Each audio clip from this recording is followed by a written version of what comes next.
في موضوع مهم عاوز اكلمكم فيه. الموضوع ده بدأ الاعلام الزملكاوي والصحف والبادجات الزملكاويه يتكلموا فيه. امبارح لما طلعنا واتكلمنا على الفينا، اللاعب البرازيلي، وقلنا عليه كويس واشدنا بيه وقلنا اللاعب كويس ونصيحه للزملكاويه انهم يمضوه مش عارف ايه. انا هقول لكم حاجه من يعني انا راجل اهلاوي وعلى علم يعني باللي بيحصل يعني. الاهلي لما يفكر عينه تبص على اللعيب ما بيبصش على اللعيب من ماتش او اتنين. هقولها تاني. الاهلي لما يحط عينه على لاعب ما بيبصش عليه من ماتش او اتنين، بيبص عليه من موسم كامل. لعب قد ايه، كام دقيقه لعبهم، بيجري قد ايه في الملعب، من اول الموسم لغايه اخر الموسم عمل ايه. ده الاهلي، عشان كده هو مؤسسه ناجحه.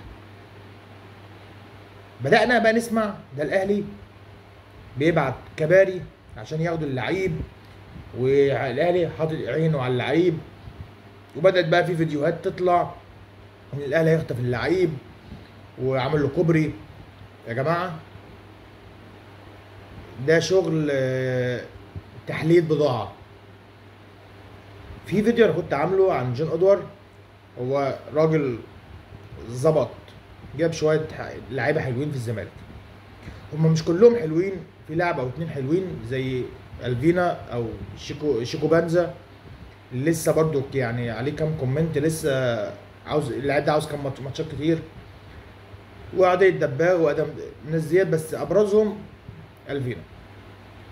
فدلوقتي في تسويق، تحليل بضاعه.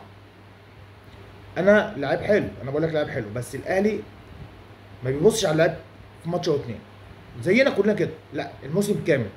عملت ايه في الموسم؟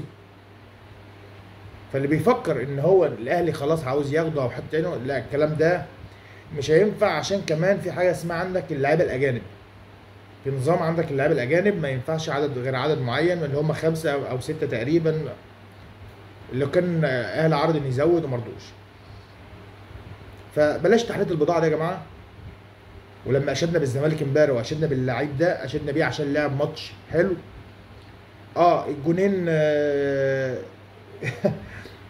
الله يبارك لك ابو جبل، طمرت فيك عشره الزمالك.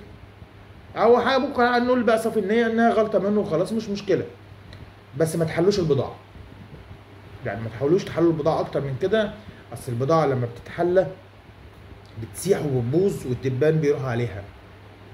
وما تصنعوش عجوه عشان في الاخر بتتاكل.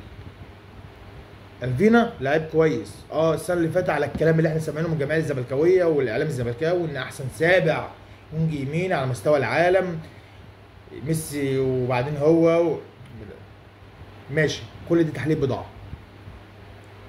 لعيب حلو، بس في بص انا شفته ان اللعيب ده نصاب. يعني ايه نصاب؟